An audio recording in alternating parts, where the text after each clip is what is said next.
말씀은 에베소서 5장 21절 말씀 우리 한 절만 우리 함께 합독하도록 하겠습니다. 21절 우리 함께 읽죠. 시작. 그리스도를 경외함으로 피차 복종하라. 아멘. 오늘 본문은 많은 성도들이 좀 난해하게 생각하는 말씀이기도 합니다. 지난주에 마지막 부분에서 함께 살핀 내용이기도 하죠. 근데 왜 난해하게 생각하냐면 그리스도께 복종하라 이해가 되죠. 또 22절에 남편에게 복종하라. 탐탁하지는 않지만 그래도 이해는 됩니다. 근데 피차간에 복종하라. 서로 복종하라고 이거 도무지 이해가 잘 안 된다는 이야기죠. 그런데 이 말씀을 이렇게 접근하면 이해가 쉬워집니다. 서로 사랑하라. 여러분 서로 사랑하라는 말씀은 우리의 마음에 잘 이렇게 받아들여지죠. 근데 바로 그런 의미로 이 본문은 해석되어져야만 된다는 것이죠. 서로가 서로를 위할 줄 아는 그런 모습, 그 최상의 모습이 바로 피차 복종의 모습이라는 것이죠. 제가 금요일 날 의좋은 형제의 이야기를 잠깐 말씀드린 일이 있는데요. 우리 초등학교 때인가요? 우리 국민학교 시절이죠. 그 의좋은 형제, 서로가 서로를 위하는 형제의 이야기죠. 가을에 추수를 하게 됐는데 그 볕단을 서로가 서로를 힘들고 어렵다고 판단을 해서 밤중에 서로 날라주는. 근데 아침 일어나 보면 똑같아요. 내가 갖다 줬는데 왜 이렇게 그 분량이 똑같지? 그러다가 어느 날 밤 서로 마주치게 되죠. 그래서 서로 얼싸안고 울었다라고 하는 이야기가 의좋은 형제의 이야기입니다. 바로 그렇게 서로가 서로를 위하는 모습이 이 피차 복종의 내용이라는 것이죠. 여러분 우리 그 예선에 가면 이 의좋은 형제 공원이 있어요. 그건 이제 실화를 바탕으로 해서 만들어진 그런 공원인데요. 이 고려 말기 그리고 조선 초기에 있었던 그런 실화라고 합니다. 의좋은 형제, 그 초등학교 때 우리가 배웠던 그 내용 그대로를 담고 있는 거죠. 이성만, 이순의 형제 이야기를 모티브로 해서 그 공원이 조성되어져 있습니다. 한번 예상 갈 일이 있으면 한번 들려보시면 좋을 것 같아요. 그 형제의 이야기 똑같은 이야기예요. 그 초등학교 때 우리가 함께 접했던 서로의 그 힘들고 어려움을 헤아리면서 거기에는 이제 뭐 볕단을 옮겼다는 이야기도 있고 아니면 그 가마 있잖아요. 그 벽가마를 옮겼다는 그런 이야기도 있고 하여간 내용은 약간 좀 다르지만 뭐 똑같은 이야기를 담고 있는 거 아닙니까? 서로가 서로를 위하는 그런 사랑의 모습을 담고 있는 거죠. 바로 그런 의미가 이 본문의 진정한 의미라고 우리가 해석해야 된다는 것이죠. 여러분 그 최근에 한 교회에서 그 후임자가 또 사임하는 그런 사건이 일어나는데요. 뭐 여러 가지 이유들을 이야기하더라고요. 그러다가 한 가지 그 이야기를 하는데 그게 참 마음이 아파요. 그게 뭐냐면 목사가 비진석을 탄 것에 대해서 성도들이 뭐라고 그러더라고요. 근데 여러분 서로가 서로를 위해야 되지 않겠어요? 제가 캄보디아 선교제에 가게 되면 그 푸놈펜에서 이 시엠리까지 이렇게 그 왕래하는 그 교통편이 크게 두 가지예요. 하나는 비행기를 타든지 하나는 자동차로 이동하는 겁니다. 근데 저도 한번 자동차로 한번 이동을 해봤거든요. 푸놈펜 시엠리까지. 하여간 저녁에 도착해서 하여간 밤새 이제 새벽에 도착하는 그런 자동차를 이용했다. 5시간, 6시간 걸려요. 너무 피곤해요. 그래서 우리 선교사님들한테 물어봤어요. 어떻게 이동하시나요? 그랬더니 거의 자동차로 이동하신대요. 그러면 너무 피곤하지 않습니까? 사역에 지장이 있으니까 할 수 있으면 비행기를 타고 이동하시라고. 그런데도 비행기를 타고 이동을 잘 안 하세요. 근데 후원자들을 위해서 될 수 있는 대로 돈을 아끼기 위해서 그러는 거죠. 근데 이 모습이 바로 서로 피차 복종하고 사랑하는 모습이라는 것이죠. 여러분 성도들이 목사를 위해서 좀 일반석이 아니라 비진석 타도록 그렇게 종용하면 어떨까요? 그리고 그렇게 타고 다닌 것을 문제시한다는 것은 사실 목사를 사랑하지 않는다는 얘기거든요. 근데 서로가 그렇게 비진석을 타기로 원하고 그래 목사는 성도들을 위해서 일반석을 타고 이런 실갱이가 거룩한 이런 사랑의 실갱이가 있어야 되지 않겠어요? 근데 비즈니스석을 탔다고 그것을 책잡아서 사임케 한다. 말이 안 된다고 생각을 해요.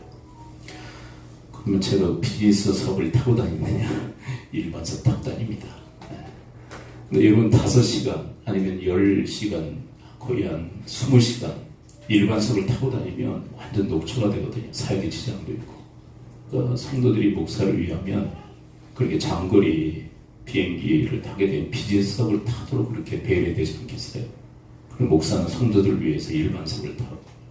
이것이 피차 사랑하고 피차 복종하는 모습이다. 이렇게 얘기할 수 있는 것이죠. 여러분, 이 피차 복종하라는 것은 서로 사랑하라는 말씀이에요. 그래서 구체적으로 어떻게 서로 사랑할 건가? 상대방이 원하는 방식대로 대접해주는 그런 스타일. 자, 따라서 고백해 봅니다. 상대방이 원하는 방식대로 대접하는 것. 이것이 바로 복종이에요. 근데 왜 그렇게 하죠? 서로 사랑하기 때문에 그래요. 서로 사랑하기 때문에. 여러분, 제가 설교 초두에 그 후임자 사임에 대한 이야기를 했었는데 전임자하고 후임자하고 참 많이 싸워요. 한국교회가. 전임자, 후임자가. 근데 그 중에 촉발되는 것 중에 하나가 뭐냐면, 왜 싸움의 그 촉발 매개체가 뭐냐면 한 가지가 주보 때문에 싸웁니다. 주보. 주보 때문에 왜 싸운지 아시겠어요?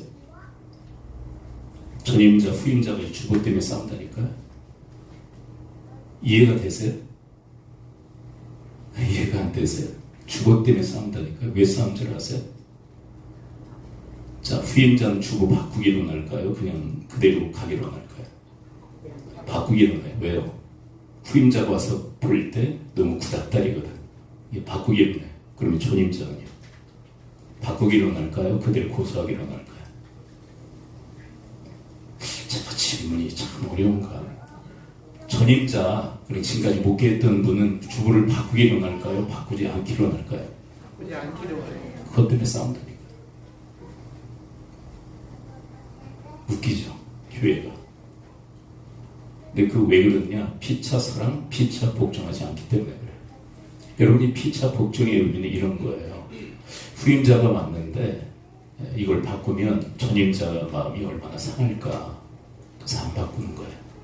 이게 피차 복종의 모습이에요. 그러면 전임자는요?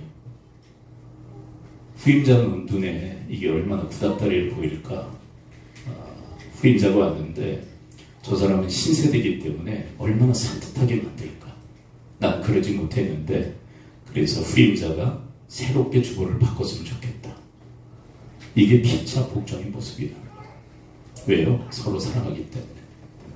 근데 자꾸 자기 방식을 고집하는 이유가 있다면 여러분, 왜 내 방식대로 상대를 끌고 가려고 하는 것일까요? 다른 이유가 아니에요. 사랑하지 않기 때문에. 사랑하지 않기 때문에. 그래서 이 피차 복종은 사실 피차 사랑하라는 명령입니다.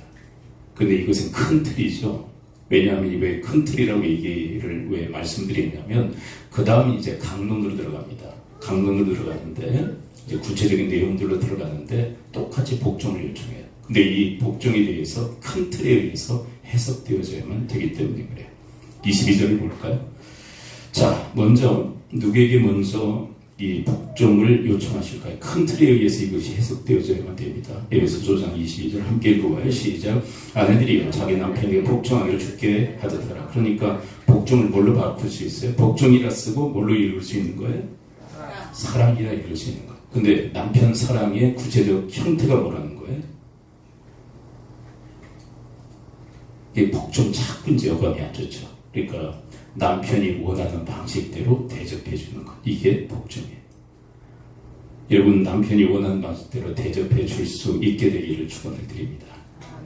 내 방식대로 남편을 끌고 가는 게 아니라 남편이 원하는 방식이 뭔지를 헤아리고 남편에게 맞춰줄 수 있는 것. 이게 복종이에요.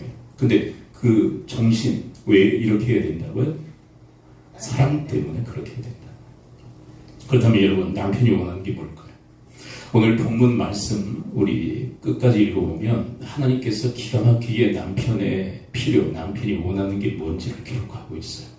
33절을 함께 읽어봅니다. 남편이 가장 원하는 것. 그래서 이것을 해줘라 얘기해요. 자, 34절 함께 읽어봅니다. 한번 남편이 가장 원하는 게 뭔지 한번 찾아보세요. 33 시작. 그러나 각각 자기의 아내 사랑하기를 자신같이 하고 아내도 자기 남편을 존경하라. 그러니까 남편에게 왜 존경을 요청하는 걸까요? 남편이 뭘 원하니까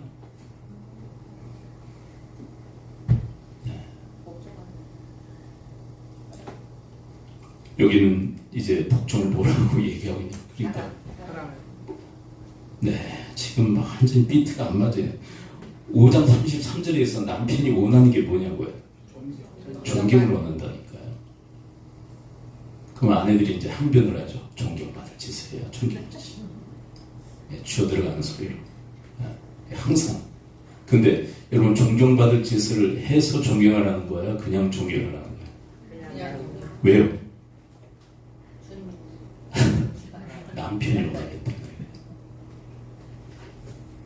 남편이. 근데 우리 시대는 남편들이 존경받지 못하는 시대를 살아가고 있습니다. 그렇죠. 돈 벌어오는 기계 정도로만 취급받고 그리고 은퇴를 하고 나면 집안에 늘 그 소파에 앉아 있잖아요. 그래서 가족들로부터 투명인간 취급을 받는 그런 시대를 우리는 살아가고 있어요. 그리고 순위를 보게 되면 걔보다 후순위로 밀려나는 그런 시대를 살아가고 있다고 해요. 그래서 이사갈 때 누구를 껴안고 있어야 된다고. 네. 걔는 데려갈 테니까 같이 데려갈 거 아니냐. 그래서 걔를 안고 사는 그런 시대를 우리는 살아가고 있다고. 근데 성경이 이야기합니다. 남편에게 가장 필요로 하는 것을 채워줄 수 있는 게 사랑인데 남편에게 가장 필요로 하는 것, 원하는 것은 존경입니다. 이 존경을 다른 말로 표현한다면 존중해 주기를 원한다는 거죠. 남편들 존중을 받기로. 사랑하는 아내 여러분, 아내들이여 남편을 존중하고 존경할 수 있게 되기를 축원을 드립니다. 이렇게 또 얘기하지 말고 존경받을 짓을 해야 존경하지 못하지. 그럼 이따가 또 당합니다. 아내들도 당할 일이 있어요.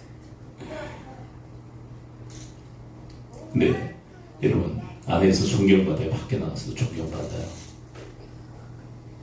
아멘들 하셔야 돼요. 여러분 안에서 존경받아요? 밖에서 존경받는 줄 믿습니다. 희한해요. 안에서 새는 족밥 밖에서도 샌다고. 남편들 그 아내들이 가족들이 존경 안 하잖아요. 밖에 나가서 험한 꼴을 당해요.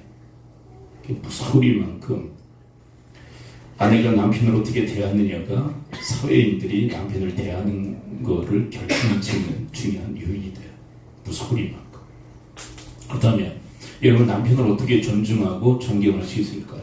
우선순위를 바로 할 수 있게 되길 바랍니다. 우선순위. 그렇다면 여러분 남편은 우선순위, 걔보다 못한 존재가 아니라 우리 가정에 있어서 최고 제1 우선순위인 줄 믿습니다.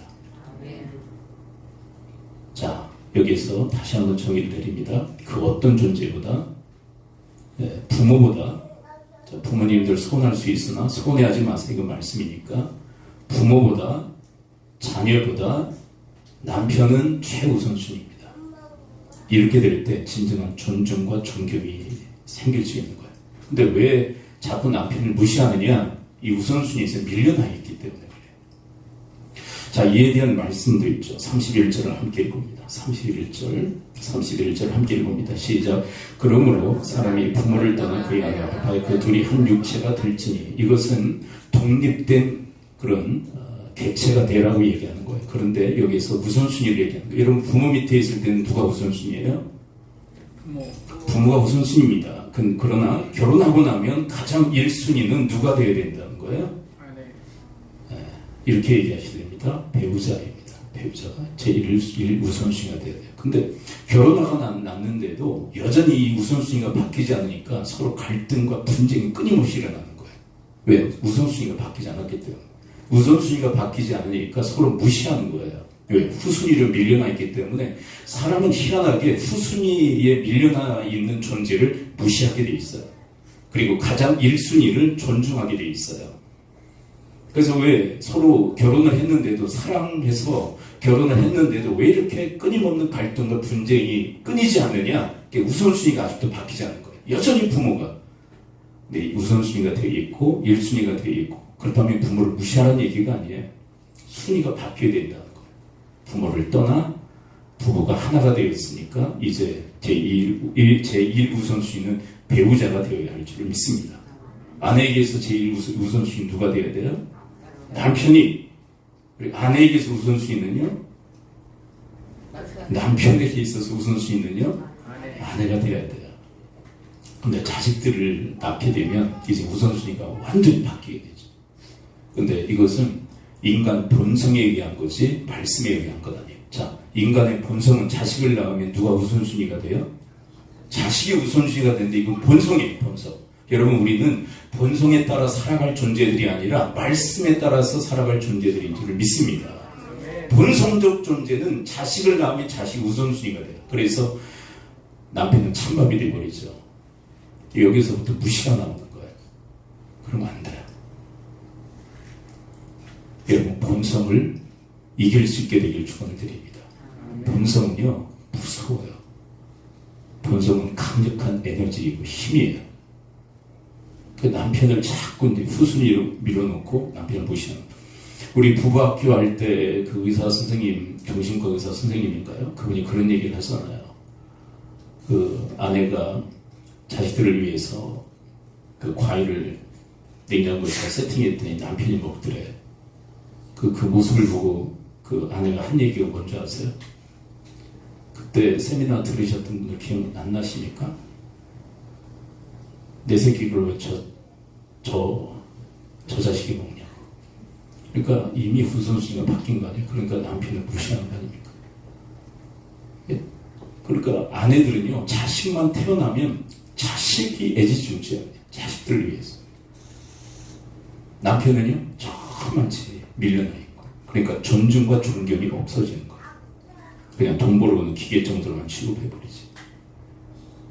근데 자식들은요, 부모 슬하에 한 20년 정도 있다가 독립하는 그런 존재들이에요. 그리고 우리가 노년이 상당히 길어지지 않습니까? 일평생 그 수십 년 같이 살 존재들은 배우자예요. 배우자에게 잘할 수 있게 되기를 축원을 드립니다. 우선순위 바로 하셔야 돼. 부모를 떠나, 또 하나 자식들을 또 떠나. 여러분, 자식들을 우선순위로 하니까 잘 떠나보내지를 못하는 거예요. 자식들을 또 항상 붙들고 살려고 그러죠. 정서적으로, 재정적으로, 그리고 정신적으로 자식들을 떠나보내지 못하는 거예요. 왜? 우선순위니까. 근데 남편이 그리고 아내가 우선순위가 되면요, 자식들도 기꺼이 떠나보내 자기들이 아름다운 공동체를 이룰 수 있도록 그렇게 독립된 개체로 그렇게 만들 수 있는 거예요. 그러니까 하나님 말씀이 정말 진리해요. 여러분, 다시요. 남편에게 복종하라는 것은 무슨 의미라고요? 남편을 사랑하라는 거예요. 남편이 원하는 방식대로 대접해 주는데, 남편이 가장 원하는 게 뭐라고요? 성경적으로 존중해 주는 거예요. 그러기 위해서는 어떻게 된다? 제1 우선순위 올려놔라, 남편들. 자, 우선순위 조정 다시 하시길 바랍니다. 아무것도 없고 아내들이요, 자식들을 잊지만 귀하죠. 생명보다 귀하겠죠. 근데 그건 본성이라니까. 자식들을 위하는 거는요, 그냥 자동으로 되는 거예요. 본성이야. 근데 성경은요, 남편이 우선순위다. 남편이. 그렇다면 여러분, 아내들에게만 이걸 요청하시느냐? 그게 아니에요. 남편들에게도 동일한 걸 요청하시는데, 자, 표현이 다르다는 거 여러분 이해하시면서 접근할 필요가 있어요. 에베소 5장 25절 함께 읽어봅니다. 그러면 아내들만 잡냐? 남편들도 잡아요. 근데 더 크게 잡으세요. 에베소 5장 25절 함께 읽어봅니다. 시작. 남편들아, 아내 사랑하기를 그리스도께서 교회를 사랑하시고 그 교회를 위하여 자신을 주신 같이 해라. 자, 아까는 복종이라 쓰고 뭐라고 읽어야 된다고요? 사랑이라 읽어야 되고, 자, 남편들은 아내를 사랑하라고 되어 있죠. 그럼 사랑이라 읽고 뭐라고 읽어야 돼요? 어렵습니까, 지금? 똑같은 얘기 계속 반복하잖아요. 사랑이라 쓰고 뭐라고 읽어야 돼요? 큰 틀, 피차, 복종하라. 이것을 먼저 큰 총론으로 얘기한 다음에 강론으로 얘기하는 거예요. 큰 틀을 얘기하신 다음에 강론으로 얘기한 다음에 똑같은 얘기를 하시는 거예요. 그럼 그 사랑이라 쓰고 뭐라고 읽어야 돼요? 복종이라 읽어야 돼요. 그러니까 우리가 생각하고 있는 굴종, 그런 의미로 생각하면 이 복종이 의미를 해석할 수가 없는 거예요. 그러니까 여러분 아내들이 남편이 원하는 방식대로 대접해야 될 뿐만 아니라 남편들이 또 아내가 원하는 방식대로 아내를 대접해야 될 줄을 믿습니다. 그게 뭐다? 사랑이다. 야, 성경에 말이야 남편을 복종하라고 그랬잖아. 그러니까 내 마음대로 할 거니까 무조건 따라. 그게 아니라 남편들도 어떻게 된다고요? 피차 복종해야 돼. 아내가 원하는 방식이 뭔지를 헤아리고 아내의 방식대로 아내를 대접해 주는 것, 이게 사랑이다. 이렇게 정의를 내리고 있는 거예요. 그러니까 똑같은 얘기를 아내에게 남편에게 하고 계신 거예요. 이 해석을 가능케 하는 게 뭐예요? 21절 말씀에 피차 복종하라는 말씀이 이 해석을 가능케 하는 거예요. 복종하라고 그랬으니까 남편에게 무조건 따라, 무조건 복종해. 그게 아니에요. 그거는 미숙한 사람이죠. 나도 당신에게 복종하게 했어. 당신이 원하는 방식대로 당신을 대접하게 했어. 당신에게 주겠어. 이게 사랑이에요. 그렇다면 여러분, 아내들이 남편에게 원하는 게 뭘까요? 자, 이제 어렵죠. 성경에서 얘기하는 걸 들어보셔야 돼요. 아까 존경이라고 그랬죠? 정확히 짚어내시죠. 그러면 아내들에게 남편에게 원하는 게 뭐일 것 같으세요? 사랑이요? 근데 그 구체적 사랑이 뭐냐고요? 자, 23절을 보면 아내들, 특별히 믿음 있는, 신앙 있는 아내들이 남편에게 원하는 게 있어요. 이 말씀을 유심히 보시면 아내들이 남편에게 원하는 게 뭔지를 헤아릴 수 있어요. 에베소서 2장 23절 함께 읽어봅니다. 시작. 남편이 아내의 머리됨이 그리스도께서 교회의 머리된 것 같으니 그가 바로 몸의 구주시니라. 여러분, 남편은 아내의 뭐라고요? 머리니까 아내들이 정말 원하는 게 뭔지 아세요?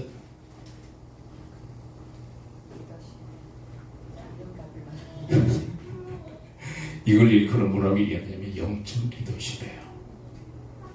영적 리더십. 그러니까 영적이 돼서 헤드, 아내의 머리라고 그러니까 그 헤드 영적 리더십을 제대로 발휘해 주기를 원해요. 아내들은. 이제 이 대목에 와서는 남편들이 이제 숙연해지시는데 힘들죠. 어렵죠. 근데 목숨 걸고 해야 될 이유가 있는데 예수님의 모델 때문에 그래요. 5장 25절. 이건 해도 그만 안 해도 그만이 아니라 영적 리더십은 이런 각오로 해야 된다고 얘기하세요. 5장 25절 함께 읽어봅니다. 시작. 남편들아 아내의 사랑하기를 그리스도께서 교회를 사랑하시고 그 교회를 위하여 자신을 주신같이 하라. 교회를 사랑하시는데 자신의 목숨을 희생하기까지 교회를 사랑한 것처럼 남편들이요 아내를 사랑하되 그렇게 그리스도께서 교회를 사랑하신 것 같이 사랑하십시오. 주님처럼 말이에요. 여러분, 그 각오로 아내들이 정말 가장 원하는 영적 리더십을 발휘하기 위해서 여러분들이 힘쓸 수 있게 되기를 축원드립니다. 아멘. 이러지 마세요. 난 믿음이 없어. 난 신앙이 없어. 그러면 아내를 대접해 줄 수가 없는 거예요. 그럼 한번 여쭤볼게요. 그리스도처럼 아내를 위해서 정말 죽기까지 하는 거하고 그리고 아내가 정말 원하는 영적 리더십을 발휘하는 거하고 뭐가 더 어려워요?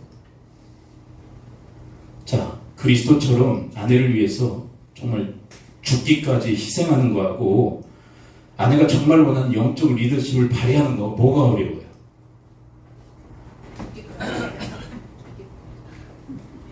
주님처럼 죽는 게 어렵잖아요. 그럼 그거보다 좀 쉬운 거 시키시는 거잖아요. 주님 같이 하라고 했지만 주님처럼 죽으라고는 않잖아. 그럼 차선이라도 좀 해라. 그게 뭐예요? 영적 리더십을 좀 발휘해라. 그러니까 신앙이 있고 믿음 있는 아내들의 가장 고통이 뭐냐면 남편들의 영적 리더십의 부재예요. 남편들 아내한테 존경받기를 원하는 만큼 아내를 대접해 줄 수 있게 되길 바라는데 영적 리더십을 발휘하시길 축원을 드립니다. 아멘.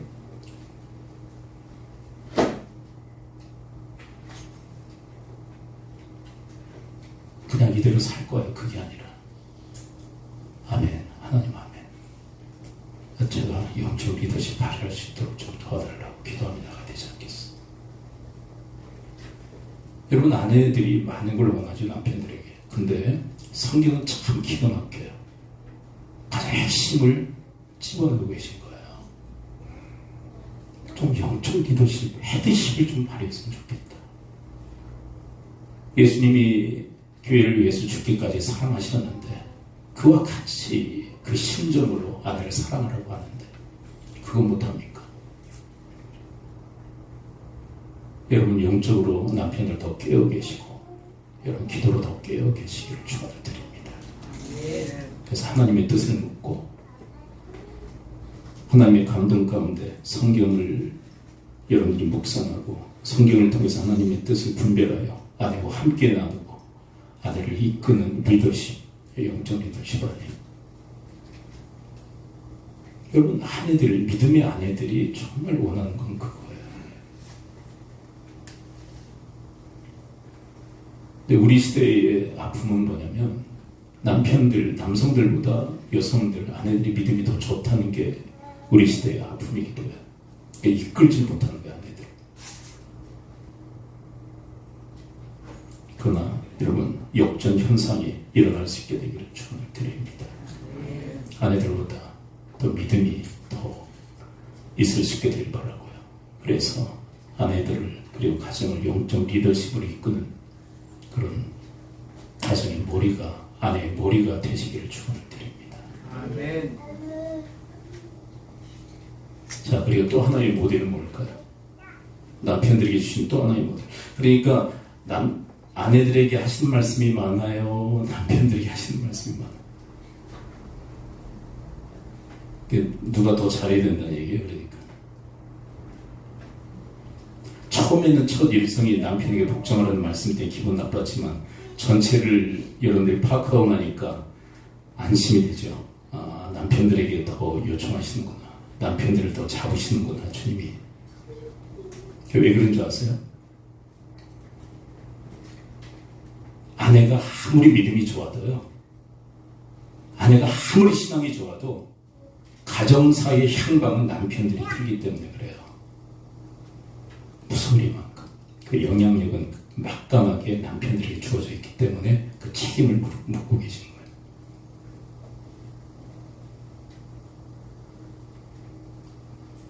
그리고 또 하나의 모델, 남편들에게 또 하나의 모델, 예수 그리스도의 모델을 얘기하시고요. 또 어떤 모델을 얘기하시는지 28절을 함께 가봅니다. 5장 28절 함께 가봐요. 시작. 이와 같이 남편들도 자기 아내의 사랑하기를 자기 자신과 같이 할지니 자기 아내를 사랑하는 자는 자기를 사랑하는 것이라. 근데 이게 어디 말씀과 많이 유사하죠? 어떤 말씀이에요? 그 강령의 말씀과 유사하죠. 또 33절을 보세요. 또 이 28절의 말씀을 다시 반복해요. 33절 함께 읽어봅니다. 시작. 그러나 각각 자기 아내 사랑하기를 자신같이 하고, 여기까지입니다. 자, 어떤 말씀이 떠오르십니까? 그 강령 말씀이 떠오르시잖아요. 마음, 목숨, 뜻을 다해서 하나님을 사랑하고 이웃을 나 자신처럼 사랑하라는 말씀, 그것이 여기에 적용되어지고 있어요. 자, 마태복음 22장 37절부터 40절까지 읽어내려야 돼. 이 강령의 말씀이 되게 강령을 모델로 해서 남편들에게 특별히 요청하고 계신 거예요. 37절부터 40 함께 읽어봅니다. 시작.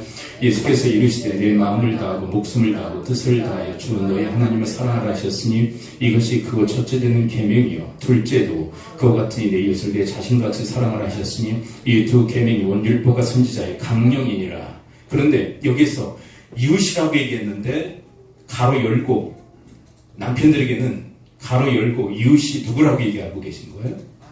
아내다. 여러분, 여기에서 제1 우선순위가 나옵니다. 가장 먼저 사랑해야 될 이웃은 아내인 줄 믿습니다. 아내 사랑하지 않고 다른 여자들을 사랑하는 것은 헛짓거리입니다. 외식입니다. 근데 우리 한국 남성들의 그 모습을 보게 되면 아내한테 정말 못해요. 그러면서 다른 여자들한테는 얼마나 서비스가 좋은지 몰라. 헛된 것입니다. 아무런 유익이 없는 거예요. 남의 여자한테, 다른 여자한테 잘하는 게 뭐가 유익이 있겠어? 자기 아내에게 제일 잘하는 것이 최고의 유익인 줄을 믿습니다.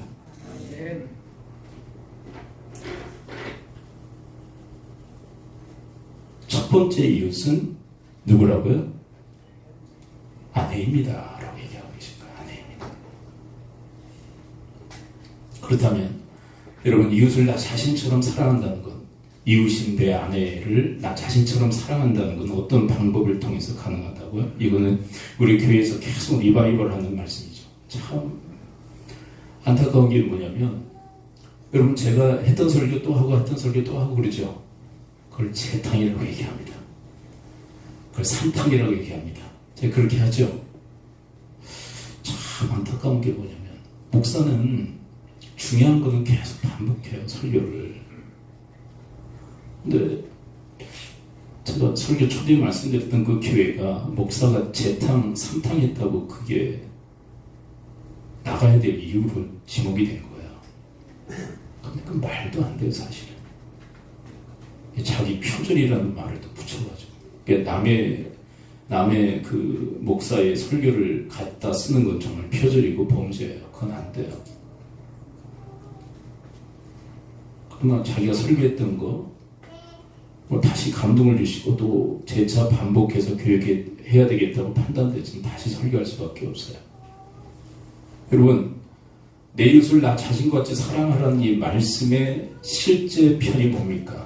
어떻게 이웃을 나 자신처럼, 아내를 나 자신처럼 어떻게 사랑할 수 있어요? 바꾸자.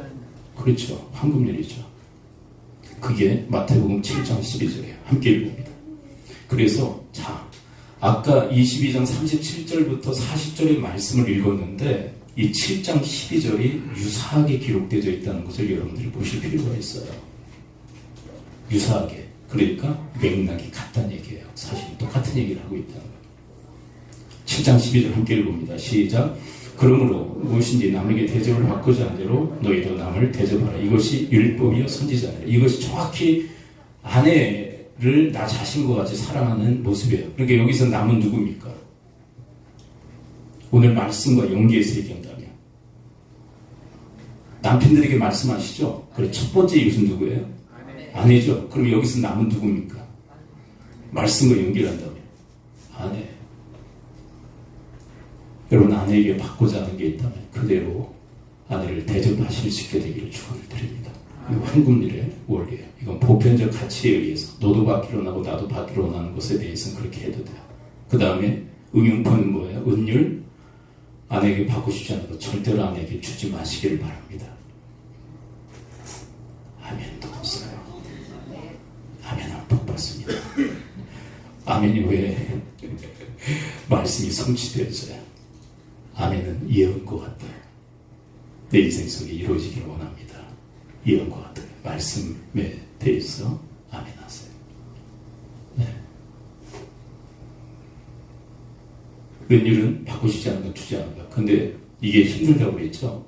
황금률보다 은율이 더 힘들어요. 왜요? 아내한테 내가 받고 싶지 않은 것을 받았을 때 그걸 보복하고 싶어져요. 그래서 어떻게 해서는 안 갚음에 버립니다. 아내가 아파할 것 하면서 그것을 줘버려요. 그래서 안 갚음하는 거죠. 근데 이따가 얘기할 텐데 그거는 미련한 짓입니다 라고 성경이 얘기를 해요.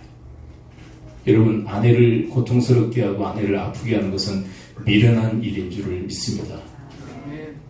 왜냐? 이따 얘기할 거예요. 이따 결론적으로. 그리고 이제 마지막 이 황금률의 가장 클라이막스는 뭡니까? 황금률의 클라이막스 응용포는 뭐예요? 지난주에 얘기했잖아요. 상대가 바라는 대로 주는 거예요. 이거는 보편적 가치라기보다는 특수한 가치들이에요. 내가 원하는 걸 줬을 때 상대는 고통스러울 수가 있어요. 그러니까 상대가 원하는 게 뭔지를 헤아리고 거기에 맞춰줄 수 있는 것. 그게 이 황금률의 최고봉이에요. 근데 이 말씀과 지금 이 뷰티풀들과 뭐가 맥을 같이 하고 있는 거예요?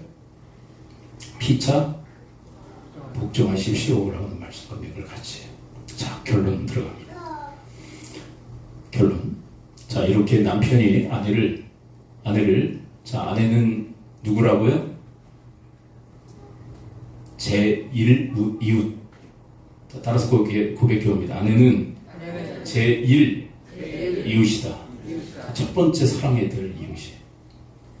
후순위로 미루지 마세요. 자, 죄송합니다. 부모도 1순위가 아닙니다.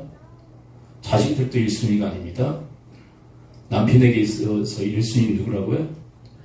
아내입니다. 밀릴 때 아내는 고통스러운 거예요. 밀리는 기분이 들 때 아내들은 이 상아리만큼 고통스러운 거예요. 남편도 그렇지. 거기서 뭘 느끼느냐면 순위가 밀렸다는 것을 느끼는 순간 아내도 그렇지만 남편도 똑같아요. 무시당했다는 생각을 들게 되는 거예요. 이 상아리만큼 무시당했다. 왜요? 우선순위에서 밀렸기 때문에 무시당했다고 생각하는 거예요. 여러분, 아내를 절대 우선순위에서 밀리지 마시기를 축원드립니다. 어떤 경우에서. 왜 그러냐면 아내를 그렇게 사랑할 때 결과 5장 28절 말씀이 결론입니다. 함께 읽죠. 시작. 남편들도 자기 아내 사랑하기를 자기의 자신과 같이 할지니 자기 아내를 사랑하는 자는 자기를 사랑하는 것이라. 근데 결국 아내 사랑하려는 궁극적 목적이 어디에 있는 거예요? 자기 사랑에 있는 거. 여러분, 아내를 사랑할 때 자기를 사랑하게 되는 거예요.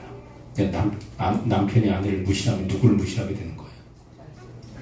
아내를 제1 우선순위에서 끌어내리는 건 누구를 끌어내리는 거예요? 나를 끌어내리는 거예요. 고스란히 받아요. 그래서 아까 그랬잖아요. 미련하다라는 말씀을 왜 드리는지. 그러므로 오늘 말씀하신 것처럼 피차 복종하되 아내들 남편을 사랑해서 남편이 원하는 방식이 뭔지를 헤아리고, 근데 몇십 년 살다 보면 다 알아요. 남편이 뭘 원하는지. 오늘 말씀처럼 존경하기를 주님같이 하고 존중하되 제1 우선순위로 존중할 수 있게 되기를 축원드립니다. 남편이 밀렸다고 생각하잖아요. 고통스러운 거예요. 남편이 길이 뛰는 거예요. 그래서 말로만 하지 말고, 이게 말로 다 된 줄 알아. 당신은 우선순위야 그러면서 걔보다 못한 취급을 하면서도 당신 우선순위야, 당신은 사랑받게 말로만 당신 제1 우선순위야, 우리의 가장이지 뭐 그러면, 그리고 걔보다 못하게 취급하고. 우리 믿음의 권속들의 그 병폐가 뭐냐면 말만 잘한다. 말만. 그 물에 빠지면 입만 동동 뜬대. 그래 천국에 입만 갈 거래. 하도 말 잘해가지고 얼마나 미화시키는지 자기를. 미화력이 얼마나 뛰어난지. 말만 하지 말고 그건 실제가 돼야 돼.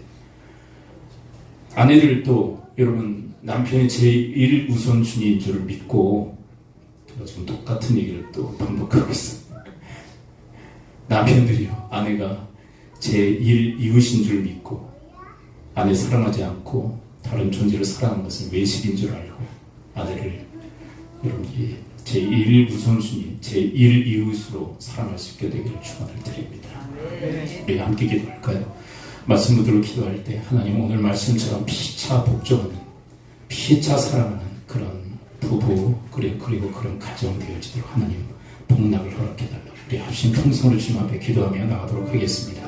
아버지 하나님, 오늘 말씀해 주니 감사를 드립니다. 아버지 하나님, 오늘 말씀처럼 아버지 하나님 피차 복종하는 저희들의 삶이 되어지도록 주여 도우시기도 해 주옵소서.